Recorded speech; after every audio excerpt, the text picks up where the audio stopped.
సమగ్ర శిక్షణ ఉద్యోగులకు బీఆర్ఎస్ పార్టీ అండగా ఉంటుందని తెలంగాణ భవన్ లో సమావేశం పెట్టి ప్రభుత్వం దృష్టికి తీసుకువెళ్తామని నర్సాపూర్ ఎమ్మెల్యే వాకిటి సుంతాలక్ష్మారెడ్డి అన్నారు.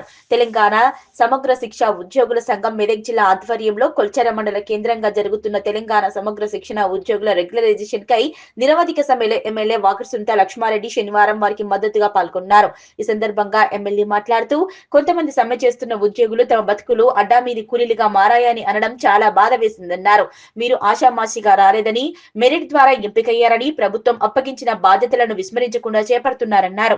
అప్పట్లో ధర్నా చేస్తున్న సమగ్ర శిక్ష ఉద్యోగుల దగ్గరికి పిసిసి అధ్యక్షుడిగా రేవంత్ రెడ్డి వచ్చి అధికారంలోకి వస్తే రెగ్యులరైజ్ చేస్తామని హామీ ఇచ్చారన్నారు.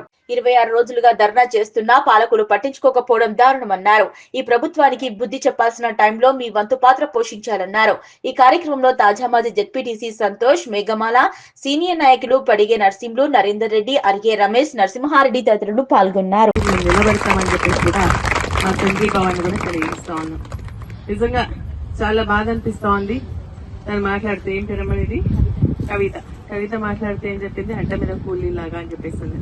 నిజంగా చాలా బాధ అనిపించింది ఆ మాట వింటుంటే. ఎందుకంటే మనం ప్రభుత్వంలో ఉన్నప్పుడు పనిచేస్తున్నప్పుడు మరి మనం పనిచేసే దానికి తగ్గట్టుగా జీతాలు ఇవ్వాల్సినటువంటి అవసరం ఉంది. మరి అదేవిధంగా దానికి నిబంధనలకు అనుగుణంగా మనం పనిచేస్తున్నప్పుడు మరి ప్రభుత్వం కూడా మన గురించి ఆలోచన చేయాల్సినటువంటి అవసరం ఉంది. కానీ ఈ రోజు అటువంటి పద్ధతి లేకుండా మరి మీకు ఇచ్చినటువంటి హామీలన్నింటినీ కూడా వదిలేసి మరి మిమ్మల్ని రోడ్డు పాలు చేసినటువంటి ఈ ప్రభుత్వానికి తప్పకుండా మరి మీ అందరు బుద్ధి చెప్పాల్సినటువంటి అవసరం ఉంది. మీతో పాటు మేము ఉంటామని చెప్పేసి కూడా ఈ సందర్భంగా మీ అందరికి తెలియజేస్తా ఉన్నాం.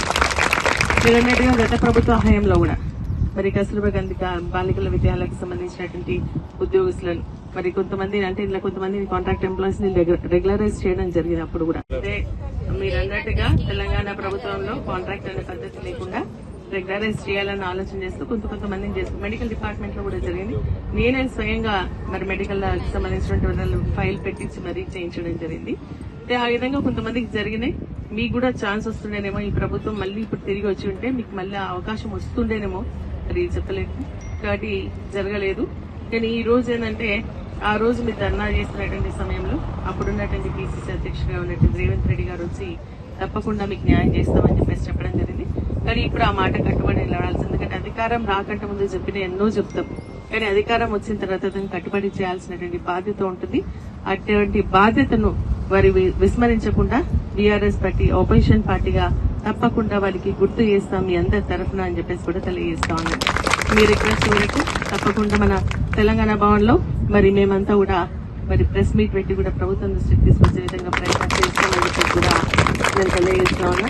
నిజంగా ఈ రోజు ఏంటంటే మీరు పుట్టి ఏదో గాలిలో వచ్చినటువంటి వాళ్ళు గారు మీరు మాట్లాడుతూ చెప్పడం జరిగింది. డిఎస్సీ కలెక్టర్ గారి ఆధ్వర్యంలో ఒక మెరిట్ రూల్ ఆఫ్ రిజర్వేషన్ ప్రకారంగా మరి ఇంటర్వ్యూల ద్వారా మిమ్మల్ని సెలెక్ట్ చేయడం జరిగింది.